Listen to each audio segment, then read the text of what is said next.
Happy Friday, everybody. Josh here with On the Wrong Lead. Another episode of You've Gotta Be Sha Tinning Me. I'm joined, as always, by Mr. Matt Carlson, the man from Michigan who likes unibrow. At least I think that's what Keith Bush thinks. But you do like unibrow, right? I, That's I pretty do. Yeah, decent. there's nothing wrong with that. So Yeah. I, I, I don't think I've ever been to Michigan. No, I've been to Detroit actually. So oh, pretty there you close. go. But Yeah, speaking of beer, I have one of the well, unfortunately, I had to go to Wisconsin for a funeral. I go to Wisconsin probably about twice a year, usually for work. Um, but we had to go up to just outside that Madison for a funeral for my wife's great uncle, and I mean, if we want to get onto like a just like a real, just kind of weird sidetrack here, white people funerals and wakes are weird. Like, I don't understand. Like, her great uncle was a great guy. Was a gamer. Obviously he was an older guy. He was in the 70s.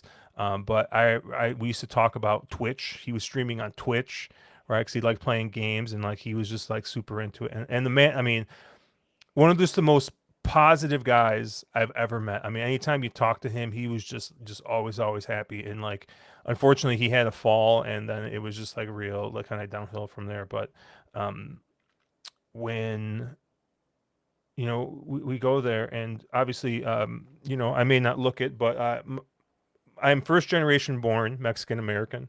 Both my parents immigrated here from Mexico, and so I'm used to Mexican funerals and wakes, right? That take all that are 2 day affairs. The wake is one day, the funeral's the other day, right? Everybody's drinking in the parking lot. There's more food than you know what to do with.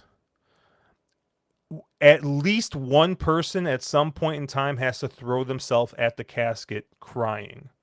That's just a requirement, right? You might like not tell even it. know the person, right? It could be some mistress or something.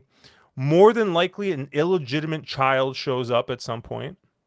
Like, but I don't know. This Like, sounds like a telenovela. I'm not gonna lie.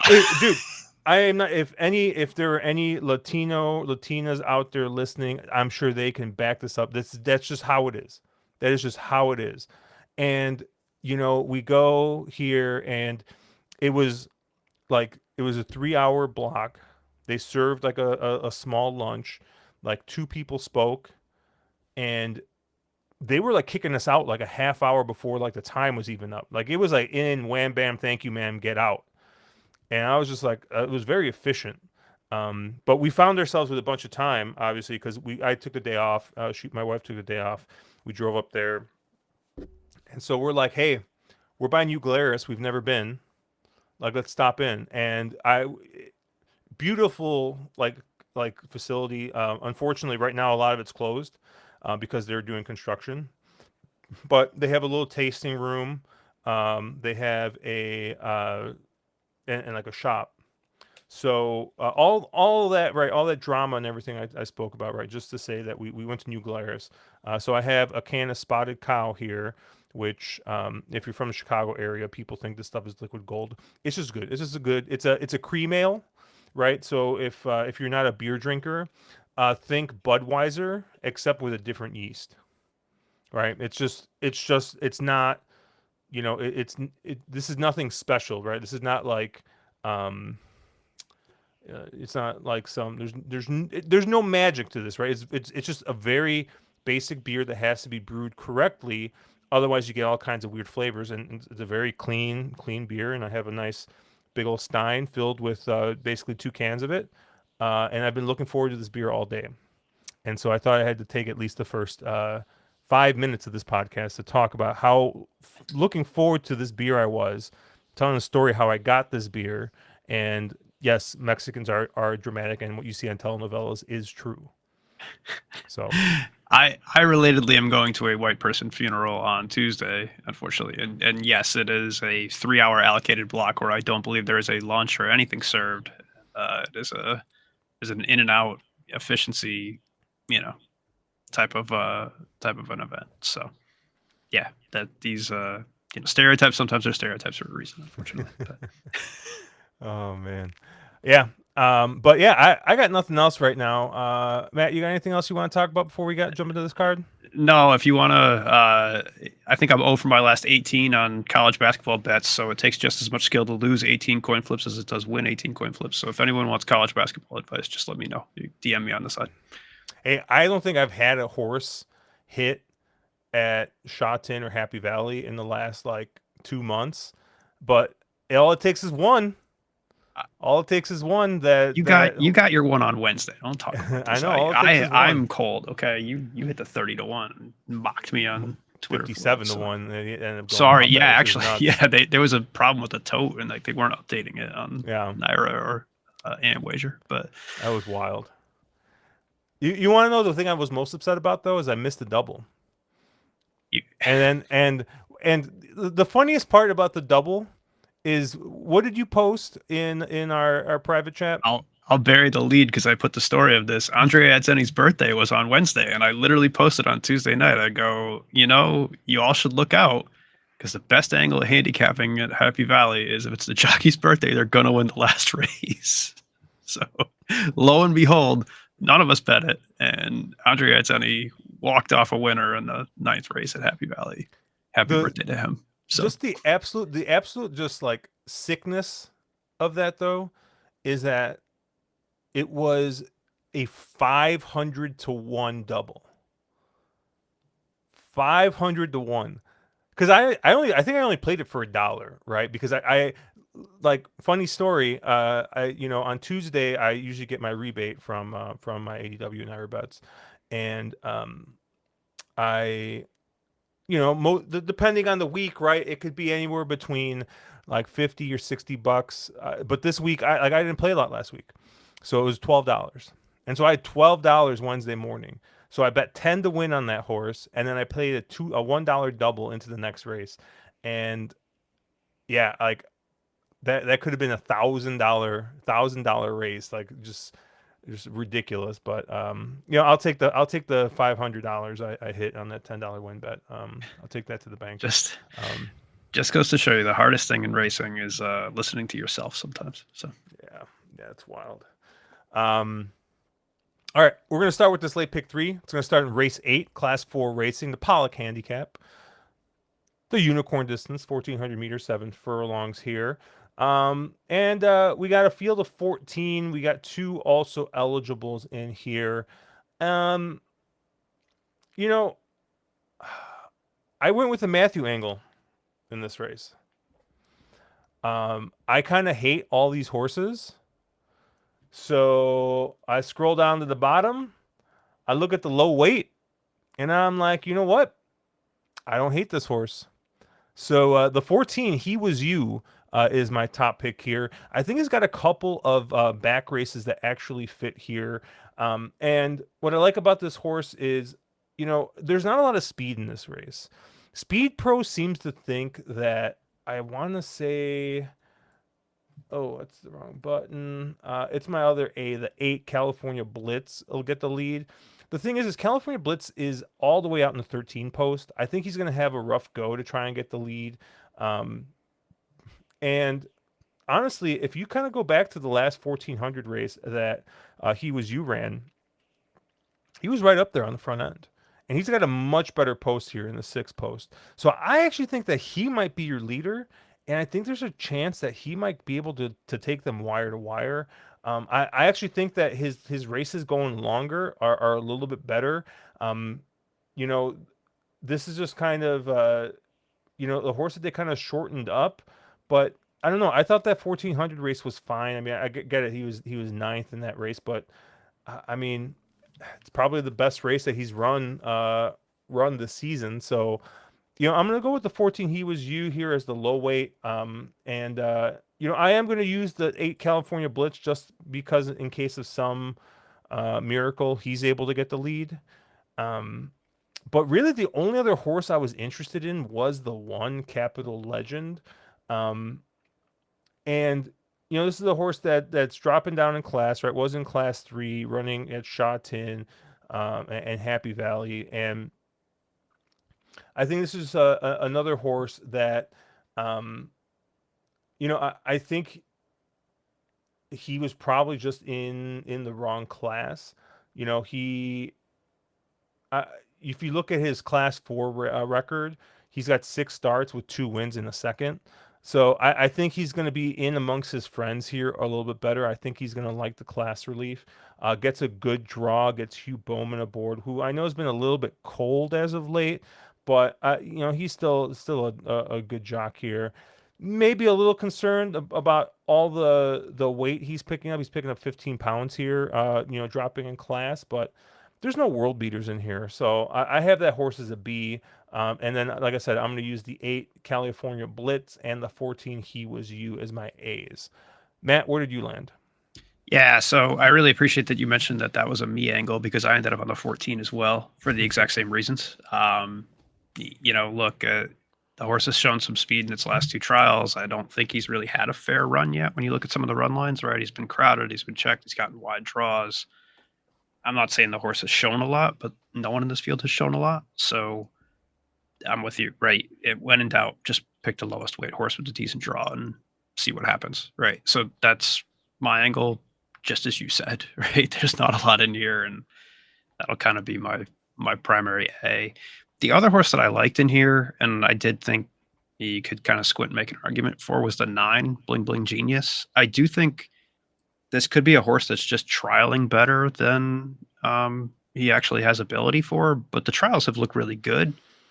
Does get a big jockey upgrade from Pouchin to Karis Teton.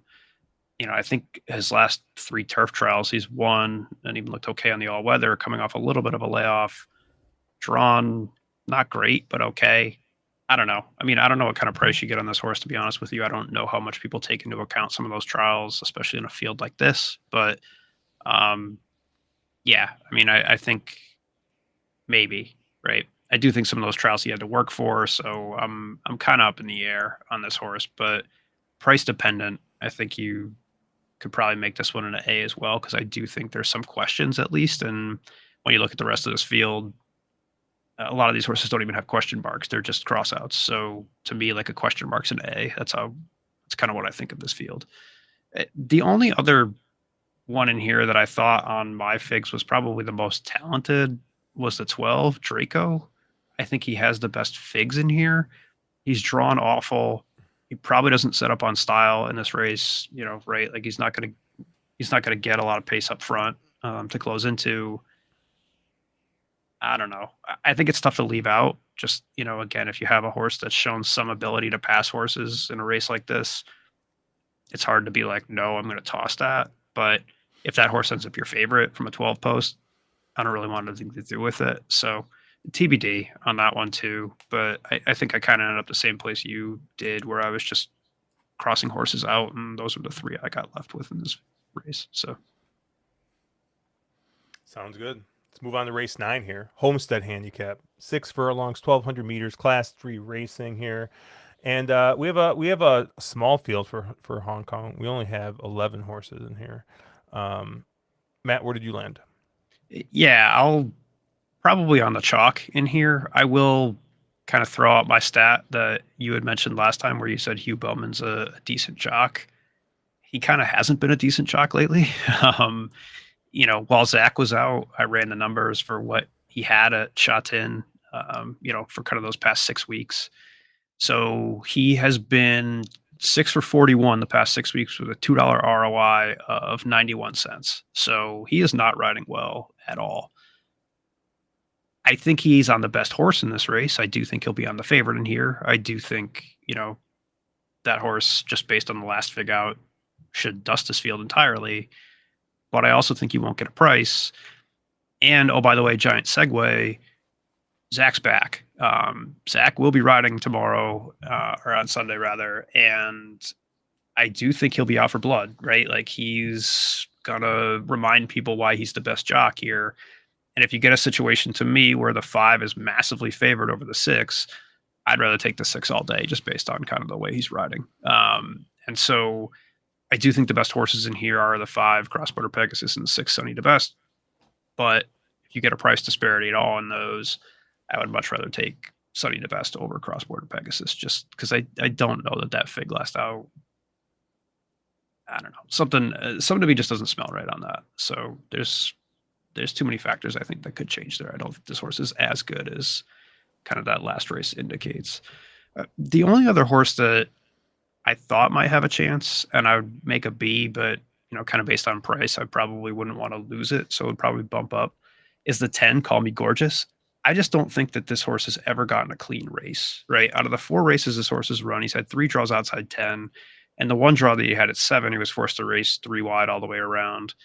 Does have 2 straight trial wins, so I just think this might be one that you're kind of muddied up. This horse hasn't shown what it can do yet. Matthew Chadwick is not a great 1200 jockey by any means, so that's not all that encouraging. But again, I do think, hey, you see a run of really bad draws. Now you draw back inside of the one post.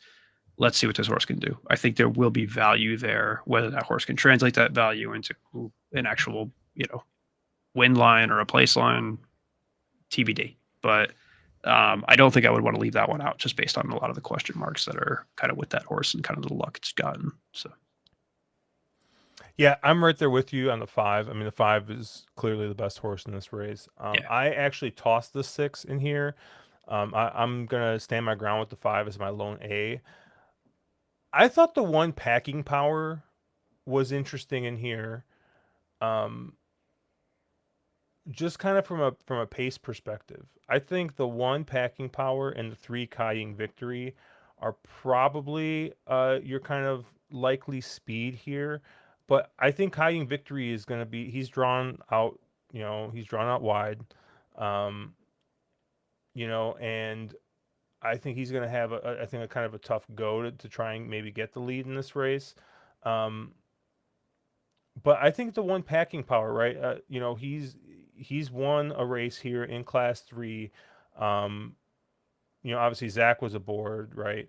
But you know, I think you're gonna get a little bit of a weight break here with the 2 pound allowance. Um, and he's got back races I think that fit in with the rest of them.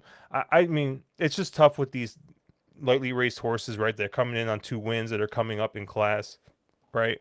Um, this is, you know, we've talked about it before. Sometimes these horses they keep that run of form until they don't, right? Until they get up into maybe into like class 2 where they start really running up against some horses that are just outside of kind of group level horses. Um, so maybe the 5 is just that good. But I'm gonna use a little bit of the 1 and the 3 as well, because I do think that they both have some ability, they have some speed, and I don't really think, like I said, this is again kind of a race that doesn't really have a true leader, and maybe they're able to kind of steal one of these on the front end. So 5 with the 1 and 3 for me. I did look at the 2 as well. I didn't use, but I thought the 2 is probably like I mean, I think he's fine too. I think he's got a couple of back races that fit in here, but he's just I don't know, he's kind of a horse that doesn't really like winning. He yeah. just he likes collecting checks, right? I mean, you look at his record, right? He's got 2 wins, 2 seconds, 2 thirds, 2 fourth. Like I mean, cash and checks, right? Probably a great horse to own. I just don't know um, if if this is kind of the right spot for this one. But he's got, like I said, he's got some back races I think that do fit in here. But yeah, I'm very familiar with Chateau Neuf and his body of work. Yes, so all right. Race 10, the Lugard handicap here, 1,400 meters. We're going to be going class 3 racing. And I'm not betting Sky Trust probably for the first time in a while here. Um, but I don't think I am like I mean, I think the 4 Spicy Gold is probably your most likely winner in here. Um, is chipping in from Happy Valley, is coming in really good form. Obviously, he was betting, probably beating slightly weaker horses in that um, in there, but yeah, he's a horse that's kind of been improving here, even though he's been going up in weight, is stretching out here a little bit. So I really like the 4 Spicy Gold, um, and then the 5 Magnificent Nine here. Um, I think last time out, maybe just left himself a little too much to do, and just missed, finishing second by a neck. Didn't exactly have the cleanest of trips either, if I remember from that race. And I think he's right in here. With a shot. I think like that last race, it was probably good enough to win, and it's probably good enough to win here. And now he's getting a better draw. Hopefully, he's going to be able to get a little less trouble than he did that last one. And obviously, I mean, he won down a class two back. So, um, yeah, I really like him in this spot, and that's all I'm going to use. I'm just going to use the 4 Spicy Gold and the 5 Magnificent Nine. Matt, what did you use? Probably a lot different than you here. I think I probably ended up on what I thought would be the most likely favorites, but I'm not sure if you're seeing it different. Maybe I'm wrong. I thought the two horses that probably stood most out on figs were the 7 Yunglong Elite and the 8 Another World. I just think I'll start with the 7. I mean, I thought that race last out, given kind of the criteria with it, right? Wide draw, stepping up in class for the first time, kind of was able to, close in on a race that I think has, for the most part, wired. And to me, right, like those are kind of the races that I want to key in on, right? Like those are um, interesting to me because it's like, okay, you're seeing a horse kind of run against the grain of the field. You're showing, okay, it has ability up in class 3. He's actually dropping 3 pounds from that race, even though I thought it was a pretty good effort breaking from the 11 post. So to me, all of that's appealing. And I think, this is, he showed he could hang in class 3. I think the one concern to me is the fact that Zach was riding this horse before he went out and obviously picked up Lyle Hewitson last out, but Zach's not on this horse, right? Zach chose Another World, and I do think Another World has a lot of talent. I do think probably the way people bet, Another World is going to take a lot of money and is probably, you know, again, a very talented horse that's going to go off favored. So, I do think those two horses probably take the most money in here. I was kind of hoping Sky Trust takes money, but I think people are going to see it like you, where it's like, hey, he's at the high weight, he's at a bad draw. They're probably going to be off. And so I think that these horses probably aren't too much value, but I do think they kind of stand out above the rest of this field just based on figs. The only other horse that I will want to go with is someone that we talked about before and something that I keep preaching, although I say it every dang week and I don't think it's actually ever worked. I like horses off layoffs, and I think the 11 across the universe has some fair excuses to, potentially show better here, right? We talked about it's Zenny's birthday. I hope he's not too hungover to actually, win a race at the end of this day. But look, I think this horse has been on a break since October. The trials have looked a lot better. I mean, even the notes on the trials, if you read them, they say, vastly improved, running better. And I think given some of the ability in here, could get lost on the board, right? So, kind of hitting that fifth up race, draws okay. We'll see, right? Again, just kind of looking for that value and like, okay, what's not on the paper. The 11 was the one I think that stuck out, and I'll probably use that one as a B just in case, hey, he can show something that, he kind of hasn't shown in a race before, given, kind of that significant time off that he's had. So most of my money will be through the 7, the 8, but I'll throw in Etseni, my favorite jockey, just at the end of it, in case that horse can kind of, again, show something he's never done. So All right. And then yeah, the last thing we got is our special right other bet. But you kind of just said you hated this card, so you were gonna bet the race that I was gonna bet. I think this Um, card is very chalky. I'll put it that way. Like I could give you Kaying Rising as a horse to win if you really want, mm, but I don't think you need that. I think yeah, everyone probably knows, hey, who's going to win. So I already knew where you were going in this race too. So when you say, hey, I'm going to bet 1,000 meter race, I'm like, oh, good. He's betting Brittany Wong. I can Brittany pick Wong. another Yep, horse. It'd be fine. Yeah. So yeah. So just to give I think La Forza is obviously I think the horse to beat in this race. Zach's getting the board, right? This is the horse that ran in 3 Griffin races, won the second one. Zach was aboard for all of them. Zach's kept this mount, and Zach won pretty easily last time out on this horse. And I mean, he's obviously going to be the horse to beat. I mean, you're probably going to get, I don't know, he might be odds on, honestly. I mean, he's going to be short. He's going to be under 2 to 1 for sure. Um, I thought the 7 Flying Ting Lock, obviously being on the outside rail, getting the outside draw and showing speed, thinking maybe he's going to get there. But remember, that was Brittany Wong who was aboard that time in the 1200 meters. Um, I don't know. I'm pretty sure I looked up Keith Young's stats, and I think he's 0 for. I think he's like 0 for 14 or 0 for 15 on 1,000 meter races, which kind of made me shy away a little bit. But you know who's winning at 14% in 1,000 meter races? That's Brittany Wong. Um, it's actually kind of funny. I did a deeper dive on her stats, and I think she's like what, like an 8% jock, I think overall. At 9, but Yeah, but she is like at 1,200 meters on the all weather. I want to say she's like 12 to 14%.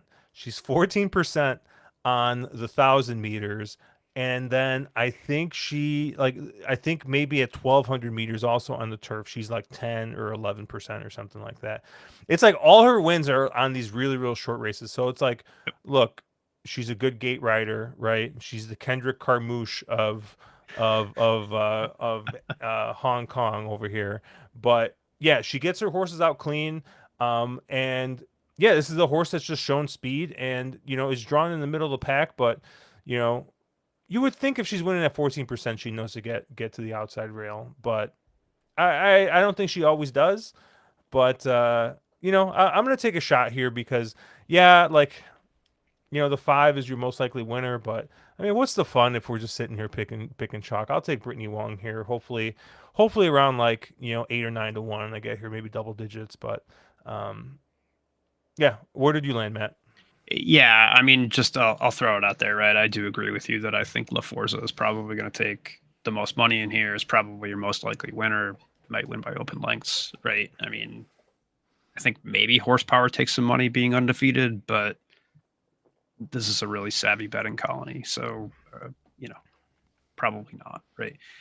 My went to the 10 Aurora patch. I think just watching replays of this again, not only am I saying, hey, I want to bet horses that kind of are on the stand side rail today, but I also want to bet horses that were against that last time out. And if you watch the replay on that last race Aurora patch ran, Matthew Poon kind of ends up drifting him out almost to like the inside rail, right? Like almost to where they should be running from 1200. He kind of gets stranded in midfield and, through really no fault of his own, just kind of has to keep running to the right. And that's really not where you want to be. That's not the good ground, right? Like horsepower was the horse that, Matthew Chadwick's a really good 1,000-meter rider, and he got over to the stand side rail and piloted that one home.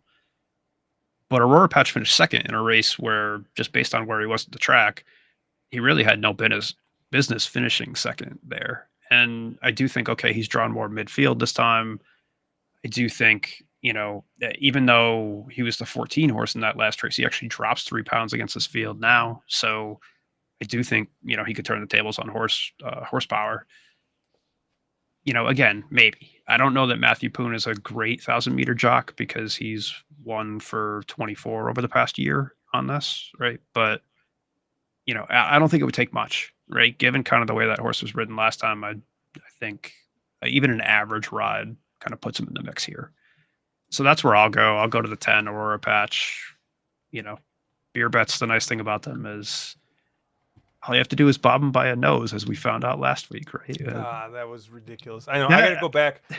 I got to go back and look at the total because once I get to a 4 pack, I'm just gonna send it. Uh, I got I have there's a brewery out here. Um, It's called Hop Butcher to the World, or just Hop Butcher for short. And they make New England style IPAs, and they're like they make the best of that style I think out here. Um, I their fault to me, like they're very good. Like don't get me wrong. Like I know I'm not saying their fault, but I'm not like I'm gonna send this out to you, and I think you're gonna really enjoy it. I think they're really really good. But they don't they release a different beer every week or multiple beers every week, right? So they don't brew the same. They do brew the same thing, but it's like a couple times a year, if that, Yeah, or sometimes just they once a got year. 100 beers, right? Like Yeah, it's yeah. okay. But what ends up happening is a lot of their mash bills are very similar. Like their base beer is very similar. So you kind of get a lot of like you can get to the point where it's like I've bought three different beers in the last month from them, and they basically all taste the same because it's the same like base beer. And like I said, it just depends on what you buy, right? They make a pale Yeah, ale, they make a hazy IPA, they make a hazy double IPA, they make a triple IPA, they make different stuff. And like my wife really really likes the really really hoppy stuff, and so she's just like looking for double and triple IPA. So like to me, a lot of them end up tasting the same because it's kind of like the same base beer, which is different hops. But I still think that they do the best job out of a lot of places out here. They they used to gypsy brew, and so they basically Half Acre needed a bigger space, and so they sold their old brewery to them. And so now they've been pumping out a bunch of stuff, and now their stuff's easier to find, like it's which is nice. good. Like, um, and they have a nice little like tasting room, tap room, now in the city. And so I've actually been meaning to go up there with my wife, in the next couple weeks, just because once the weather gets nicer, like we can take the train and get blasted, and it's not a problem because I'll usually sleep it off on the way back anyways. Um, but yeah, I'll figure, maybe I'll text you when I'm up there, or I'll send you a mix because I just gotta get four different 4 packs. But Send me whatever. There's yeah, no contingencies on what beer you send me, right? So yeah, I know. Actually, it's funny because we do our game night. We have our game night tomorrow, on Saturday, and during our game nights, um, I used to kind of not hoard, but I would have beer, and I'm like, oh, I'm gonna save this for a special occasion, right? And then like I realized like I have all these barrel aged beers just sitting. And it's like, dude, like I could have a million special occasions and like just never get through this. So I'm just like, and it's funny because like my buddies are like, dude, like you don't have to. I'm not gonna drink this if I don't bring this. I'm like, what do you guys want? What do you guys want to try? Like I'm like anything I have, whatever you guys want. The other day, my buddy was like, he was talking about this beer that he had that I brought. He's like, dude, I can't stop thinking about that beer I had. Like it was so good. I'm like, here, take a can. Like, I had an extra can of it. And he's like, no, like that. I'm like, dude, like, when am I gonna drink it? I'm like, we'll pop one open right now. Like, I don't care. Like, when am I gonna drink it? Like, just take it. Um, because like I haven't even touched any of my Bourbon County from this year. Uh, I sent Rubes a vanilla actually from this year, and maybe something else. Um, but yeah, I don't think I've opened any of this year. So maybe that's what I'll do. Maybe I'll get some of this year stuff out there. But I do know the yeah, feeling though. I'm like you. I have about 300 special occasion beers sitting in my other room, and yeah, occasions are going to start turning into Fridays. So yeah. My friends say that my front room looks like Binny's, which is like our Total Wine or like whatever liquor store yeah, here. yeah.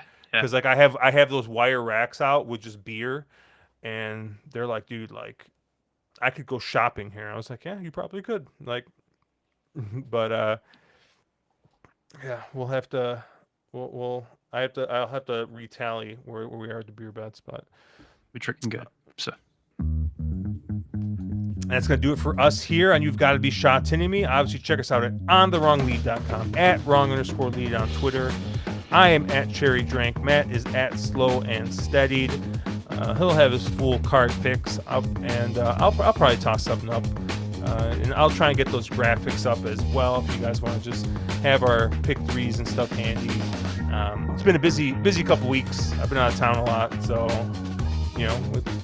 with stuff kind of getting back to normal, we'll be a little more consistent with that. But good luck, everybody. Let's make some money.